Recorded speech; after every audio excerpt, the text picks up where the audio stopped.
Praise the lord అందరికీ. ఈరోజు దేవుడు మనందరితో మాట్లాడేటువంటి మాట ఏంటనంటే, అంతటా ఆయన 5 రొట్టెలను 2 చేపలను పట్టుకొని ఆకాశం వైపు కన్నులెత్తి ఆశీర్వదించి ఆ రొట్టెలు విరిచి వారికి వడ్డించుటకు తన శిష్యులకు ఆ 2 చేపలను అందరికీ పంచి వారందరూ తిని తృప్తి పొందిన తర్వాత మిగిలిన చేపలను రొట్టె ముక్కలను 12 గంపలు ఎత్తిరి.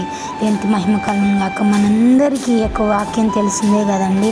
యేసుప్రభులు వారు బోధించేటప్పుడు అప్పటికే 3 దినాలు అయిపోతుంది, వాళ్ళకి ఆహారం ఉండదు, మళ్ళీ వెళ్ళేటప్పుడు అక్కడ మూర్ఛిల్లిపోతారు, పడిపోతారేమో అని చెప్పినప్పుడు మీ దగ్గర ఏముందనంటే ఒక చిన్న పిల్లవాని దగ్గర 5 రొట్టెలు ఆ 2 చేపలు ఉంటాయి. అవి యేసుప్రభుల వారికి ఇస్తే వాటిని ఆశీర్వదించి వడ్డించుటకు శిష్యులకి ఇచ్చినప్పుడు వాళ్ళందరూ తిన్న తర్వాత ఇంకా మిగిలినవి అనమాట అండి.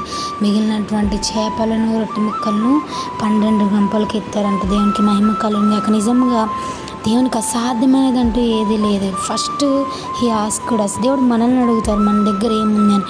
మనకున్న దాంట్లో దేవా నిజంగా నా దగ్గర ఏమీ లేదు అయినా సరే నిజంగా లేమిలో సహితం దేవుడు ఖచ్చితంగా సమృద్ధి దయచేయగల సర్వశక్తిమంతుడు అయినడండి.